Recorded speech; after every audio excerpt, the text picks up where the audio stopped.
Hi, unstoppable real estate investors. I am Rihanna Starr and back from a little bit of a hiatus.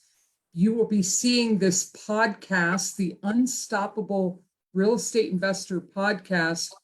Every Wednesday, we'll be doing this live in my group, Unstoppable Real Estate Investor Group. And we will, on Wednesdays, be interviewing top 5%er people who have successfully invested in real estate to the point where it's either supporting them, they're generating a consistent income from it. They're successful at it. They're not struggling at it. They know what they're doing. They're making some decent money from it. I'm just finding us. Okay, there we go. Just so that if we have some comments or questions, I can get to them on my phone. So we're going to have 2 podcast events every week, starting from this week on. Top 5%er experts, people who are successful in real estate, will be on Wednesdays. And then on Fridays will be member spotlight podcasts where clients of mine and members in the group, I'll be interviewing you to give you an opportunity to be more visible and be seen.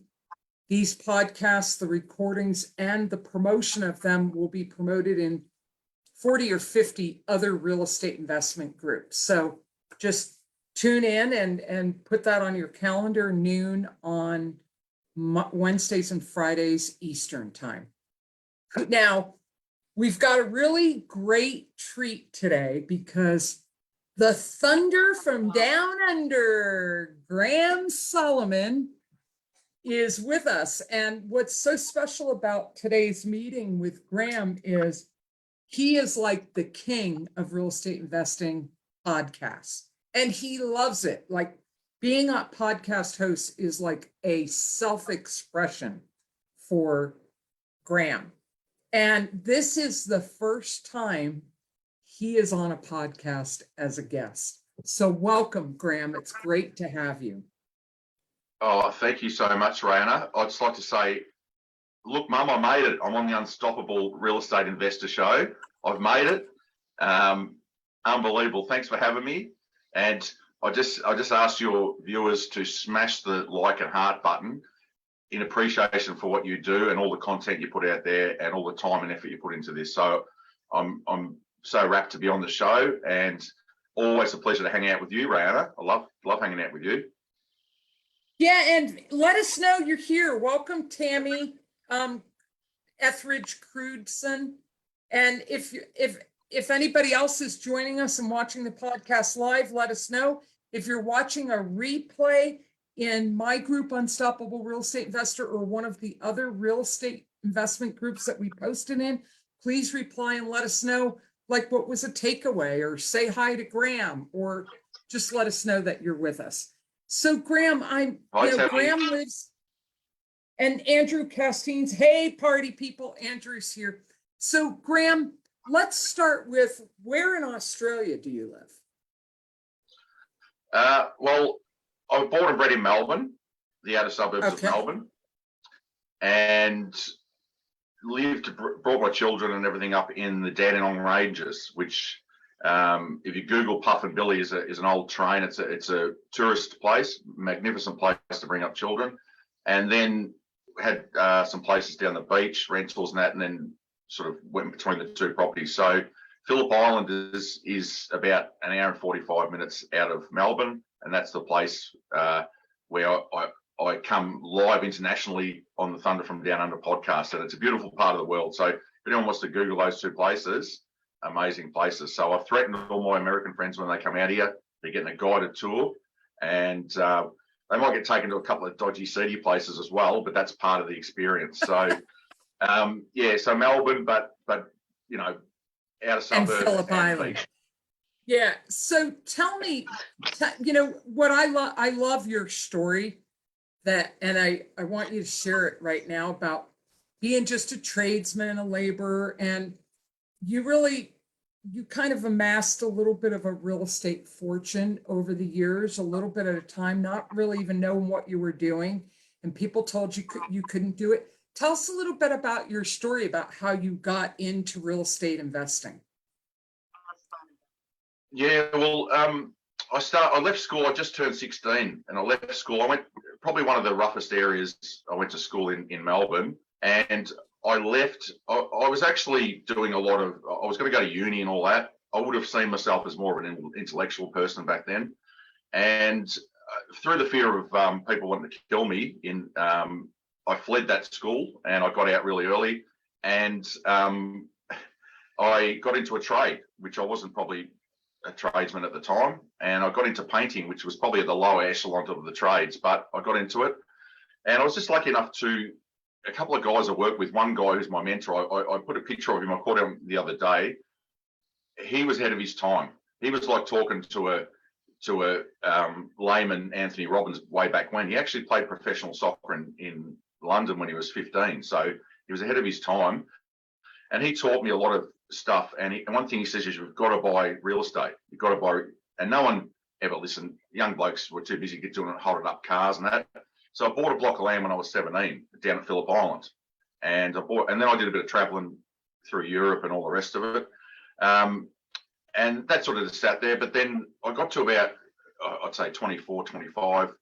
I'd had my own trade business. I'd formed my own business when I was 20, when I was pretty early, and then when I got back from traveling, I continued it. I met my wife. We started having kids. And I sort of got more into the business side of it, trying to make money. And we bought our house. We had our little house, and we were doing, fixing that up. And then we had an experience where one of the builders I worked for went bankrupt, and deliberately. He was a pretty shonky character. And with young little babies to feed, it really hurt us hard. And I just kept saying to myself, this is no good. So at the time, actually had someone reach out, and there was a property seminar on. And Australians at that time, it's like, oh, they're scams, don't go to them, they just take your money. And I just had a gut feeling, and I said to my wife, I said, look, let's go to this. And that was where I got educated, and we started buying one at a time. We'd just buy a little cheap property, and we'd fix it up, and we'd rent it out. And we was just doing that over time because we had young kids, we had a business, and yeah, it was a real struggle. We're just paycheck to paycheck. And then we got the second one, and then we fixed up our own house, sold it, went to a bigger place, which was the old lodge in the area, 40 squares, which is massive. And we built it from the ground up. And we just did it over time, which enabled us to send our kids to a beautiful school, a private school, and all those have holidays and have a holiday house and all that stuff. So I started seeing the benefits of it long term. So yeah, and it was sort of built up to a point, where we got to a point where we had a portfolio. It wasn't, I wasn't Warren Buffett or someone like that, but it was just, and along the way, like you said, Ryan, we had everyone told me I couldn't do it, and you're mad, you're going to go broke, the interest rates are going up, this is happening, that's happening. Meanwhile, you're laughing all the way to the bank, right? Well, once again, you don't know what's going on. If you haven't really, because the thing there is that there just wasn't other people, like-minded people for me to hang out with. We had a couple of friends that had rentals, so we used to talk about that, but most people didn't want to talk about it. It's just, so that's sort of how we got, we just sort of got it up. And the house that we did, because of being a painter, we do a lot of work ourselves. My wife would be in there tiling, I'd be painting, kids would be running around. The poor kids grew up their whole life renovating houses. And then we flipped some houses as well. We bought houses, we sold them. We did one in Western Australia, virtually probably 15 plus years ago. So it truly was a family business. Oh yeah. My boys grew up, raking stuff and doing gardens and helping me paint and that from little boys. So that we recently did one of our properties. We had a long-term tenant, and it was a bit run down. So had the three boys there, and we did it as a family. We did the full rehab as a family, and it was amazing. My son is a qualified carpenter, or chippy. We call them chippies over here, which is like a builder, contractor. He did all of that. He organised it himself. My oldest son, he's just finished uni, and he's into marketing and all that sort of stuff. So, but he's a good painter. I taught all of them knew how to paint. My youngest son's an electrician, so we did it as a family. My wife's the central nervous system at the time, and she organised it, and it was amazing. We had the best time, and the place came up amazing. So that was it was a real proud dad moment, because the boys had sort of always come along, and this was them as young men do it, you know, and I didn't say Yeah. I'd do this, they organised it And all they had themselves. So it was grown up around it, so it wasn't surprising for them to end up in trades, was it? yeah, Yeah. yeah. So And, let me ask you something. You know, I'll interrupt once in a while if I hear something good, and you always have a lot of good stuff, so I might have to interrupt you. And we're both talkers, so I want to ask a question because I want people to really get to know you.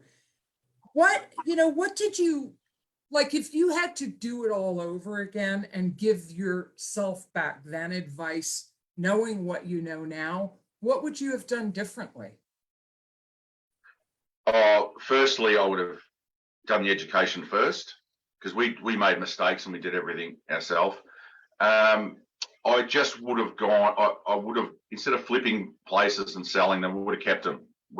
And obviously, the only thing I would have done differently is I would have had more confidence and been less stressed. So knowing what I know now, you know, we would have done a lot more properties, and yeah, I probably would have gone and tried to network with people that have already got 20, 30 properties or whatever, and I would have done that. What I'm doing in the States now is, and what I've learned from the States, I would have done that from a very early age. It was great. It was fantastic. It was, you know, in the moment, we just did things. We took risks. I remember one of the properties, I had to take a week off work, and it was going pear-shaped, and I just worked like 15 hours, 16 hours. I just said to myself, I have to do it.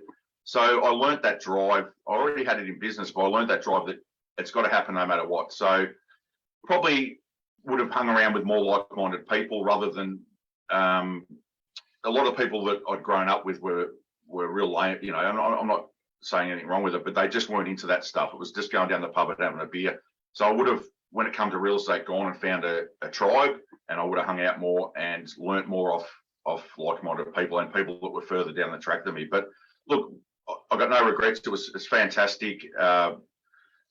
You know, we achieved way more than what we thought we were going to achieve. So when I was a young guy, all I wanted was my parents had a little house. I just wanted a little bit bigger house so I could have a pool room and a bar out the back. And then by the time we got our house, I stopped drinking. So I went, wow, that's no good. I got a bar and a pool table, and everyone else is drinking and I'm sober. So that didn't really work. But no regrets.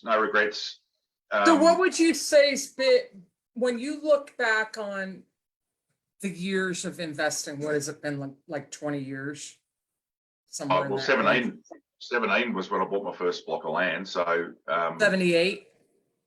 So that would have been 1987. So I was rocking the beautiful big blonde mullet back then. So when you look back at all of that, what would you say your biggest challenge was? Getting money, because over here, and that I'll tell you the number one thing I would have done back then different is I would have come to America, and I would have invested in America. If I'd have known what was going on in America back then, I'd be having dinner with Warren Buffett now. You know what I mean? Like I didn't even know it existed, and we can't do hardly anything that you guys can do. Now, when I say that, you have to borrow the money from the bank, so you have to prove income all the time, and and then even if you get a couple of properties, you've got some equity, they say, oh no, you've got too much. They just stop you from borrowing. So you got roadblocks all the time. So lending and the banks make it really hard. It's more difficult in Australia. Yeah, you have to borrow the money. What I've learned with private lending now, I knew that back then and found some older guys that had money and wanted to. Okay. You just weren't aware of there were alternative funding solutions. It's not as well known in Australia, like private money lenders and hard money lenders. Got it. No. Okay. Especially for a tradesman. I mean, you remember, tradesmen have only just come into their own in Australia in the last 10, 15 years. They only started driving nice cars. They worked out the tax benefits. It's almost like we had a blanket over it. It's like, don't tell them those secrets. And tradesmen now, small businesses, builders, plumbers, are making great money and building great incomes. And you got to remember too, over here, it's all lifestyle driven. You got a boat, you got a jet ski. It's because it's a lucky country in the fact that we're pretty affluent. So people spend on consumer items, and to actually because there's so much of that around you, to actually stop and put your money into something that you can't see benefit from, and you can't have the flash car and that. A lot of people won't do it because they go, oh, that'll take forever. You know what I mean? Yeah, because a lot of people, especially in the United States, but also probably Australia, from what you're saying, is it's instant gratification. It's hard for people to be consistent and disciplined over time if they don't see results right away. They don't realize that. That's why a lot of people are going to struggle in retirement, because they didn't think They ahead. didn't see it. Yeah. So, you've made it very clear in the real estate investment in circles that you run in that you were pretty much an American in another life, that you love America, specifically around real estate investing. Tell us a little bit why you love America compared to Australia with regard to real estate investing. Or just in general, what is it about? When I was sort of 20 years old, I went and backpacked through Europe with a couple of mates, and I was coming back via America. And that came about because I was good at sport and I was good at history. I loved history. I did European and American history, and all I wanted to do was get to those countries and just, because Australia's a very young country, you know what I mean, compared to Europe and even America. So that and I didn't get to America. I ran out of money because I partied too hard in the Greek islands and that, so I didn't get there, right? So anyway, I always wanted to come back to America, and the difference being, and why I've got into it so much, is because we can't do wholesaling. That just doesn't exist, and the laws wouldn't allow it. We can't do. You could do lease options and seller finance. You could do it, but the psyche won't allow it. It's a scam. One guy tried to bring it in, I think in the 80s, and he's notoriously, he got taken to court and all this sort of stuff and was a scam. So that's the image that's got over here. Whereas as soon as I found out about the States, it's quite, can we do payments? Can we do, it's just completely different. Now, the population here is 6 million less than there is in Texas. There's only 26 million people in Australia. So that's another way why we're really slow. And Americans do everything really fast, and they look for solutions. So, going back to sort of what you were asking, is what excited me about becoming an Ausmerican was, as soon as I actually started, reaching out and trying to network with people in America, I just found this abundance mindset, especially in the real estate world. It's a lot different in the real estate world too. Just this abundance mindset where people share. Like, I started getting on YouTube, I knew nothing about it, and there's all these people on there that are giving all the secrets away. And I'm like, in Australia, they'd be saying, don't give a sucker an even break. He's not seeing what I'm doing. So I just took to that straight away. And then I'd sort of done a lot of Anthony Robbins and all that sort of stuff. So I saw that sort of way of thinking, but I just thought it was just at the seminars. But then meeting people, like yourself, and networks I'm in and people I'm with, I'm just like, this is real. And people couldn't. And once I got into the podcasting, I get to talk to high-level people, and they share all their stuff with me and say, look, if you need a hand with anything, hit me up. And I'm just like, what? How long has this been going on? People helping each other.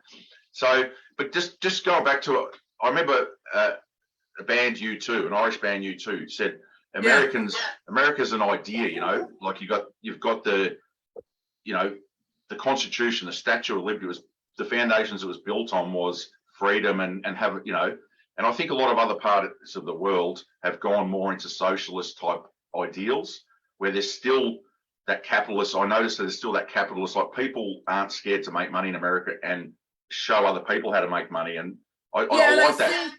And I think also there's a lot of, I can see why Australians and Americans like each other in general. They tend to, because they're both they're kind of friendly, but there are some definite differences.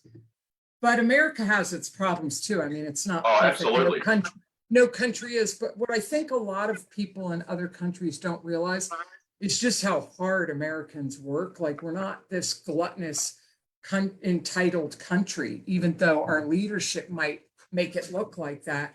And that we take very little time off, and that we're generous. And, so it's interesting to hear the comparison, because how you feel about America, I feel about Australia. Well, I want to get down there and visit. Yeah. Australia is a beautiful country, the people are just, for you guys to come over here, they're just so laid back, and once again, the average Australian, "Hey mate, look, can I help you? You look a bit lost, I'll help."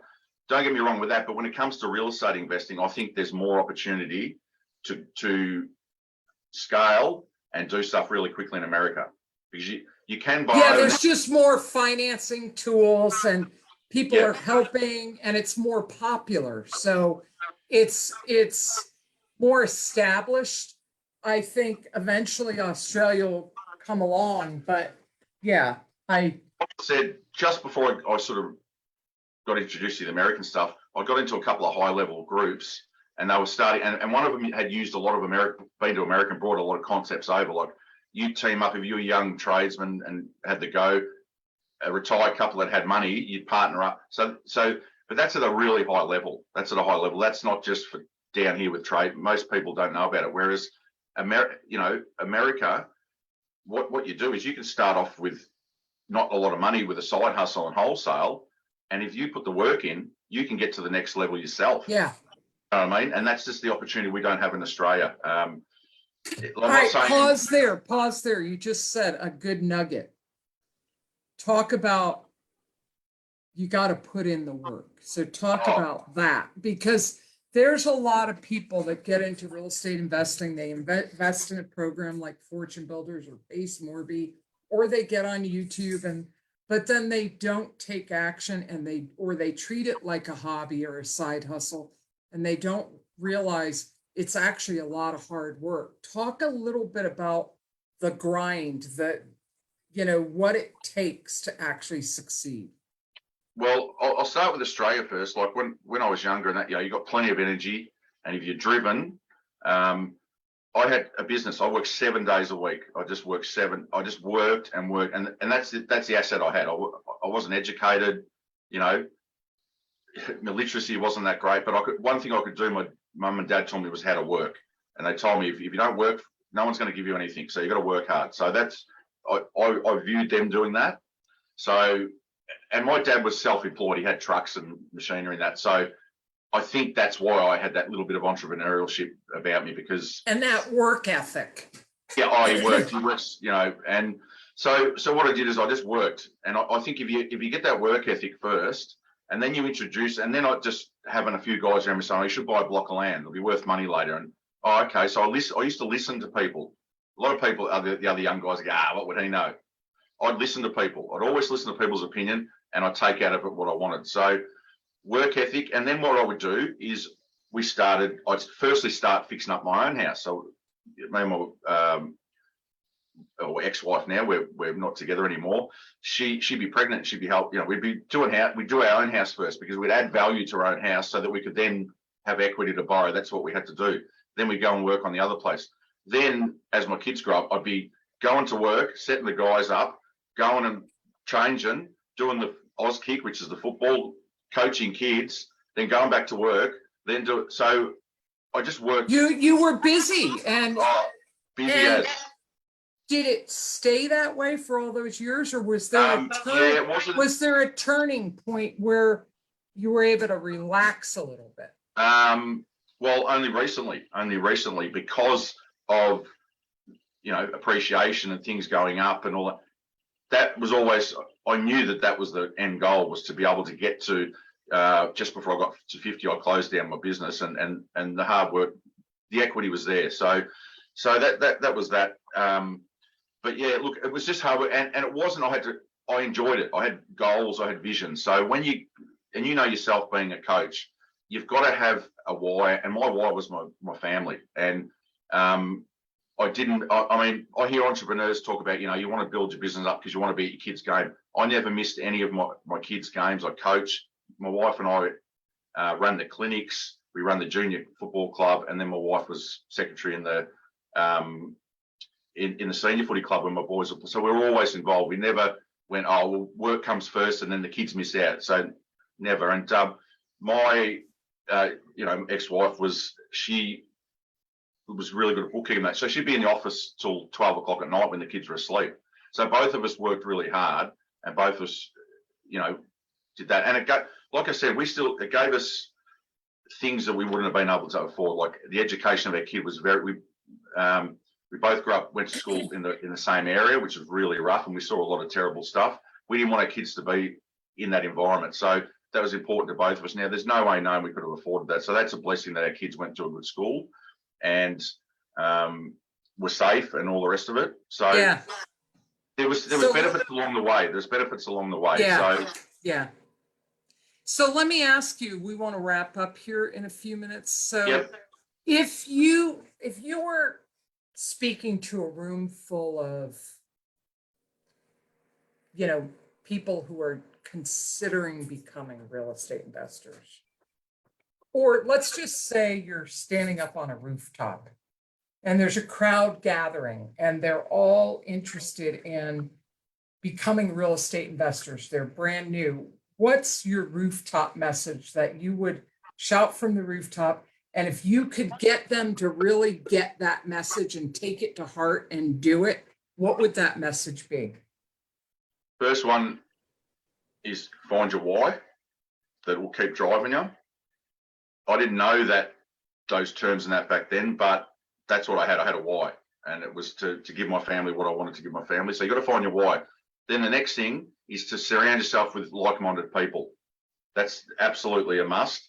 And then find, and they've got to be just not educated in that area and really good. They've got to actually be good-hearted people. You've got to find like-minded and like-hearted people. Then you find good people that are way down the track further than you, and you tail them and you just learn off them, and that's all you can really do. And work hard, Right. and enjoy yourself. My mentor when I was 16, he said you spend a 30 adult life at work, you've got to have fun, you've got to enjoy it, it's got to be good. So he taught me mind tricks to enjoy, set goals. Oh, we're going to do that, don't clock watch. So you've a combination of all that, and even if you're working big hours, if you enjoy what you do, you don't have to work another day in your life. And that was absolutely, and that's I like your answer, because it's not one thing, it's a combination of things. It's, if you want to fly like an eagle, don't hang out with turkeys, get education, be around people that are actually doing what you want to do, learn from them, copy them, make a commitment, be willing to work hard, treat it like a job. That's all very practical advice and realistic. It's not this pie in a sky promise. Is just there one anything, other thing? Yeah. Is there anything else you want to share? The thing with that is, when I do a balance sheet, being a fairly uneducated person, I do a balance sheet. My assets are people. I've always loved good that. people. Good people, I would do anything for. That's the number one asset you got to have, is good people around you. Good, not just skill, but people that have got good attitudes and good hearts. So that's what I always look for. It's people see it in terms of money, but what I've done in the last year and a half, 2 years in the States, is I've networked and I've found tribes of good people. So I've done exactly what I did in Australia, and it's taken time, but you've got to be around good people, because that's part of the enjoying it as well. And integrity is big too. You've got to have values, and you've got to stick to your values, and you've got to find people with the same values that line up, and then it's a lot easier. So yeah, they're the Thunder from Down Under top 5 tips to. Well, it's no surprise that you and I clicked immediately when Patrick introduced us, because everything you said, I could have said. I agree with everything you've said 100%. And I feel the same way. I believe the same way. I act accordingly to all of that. So we're simpatico. We've talked about that. So is there anything? Yeah, exactly. So is there anything else you'd like to say before we wrap up? Well, I'd actually like to do a shout out to my American legendary friends. Tammy, who was on before, she's me girl, me Southern Belle. We went through a course together. She's awesome. She's out there smashing it. But there's, a few people, like Patrick Yepes, you've mentioned. He's that guy. He's that guy that gives. He connects people together, like-minded people together. That's how I've met you and a lot of other people.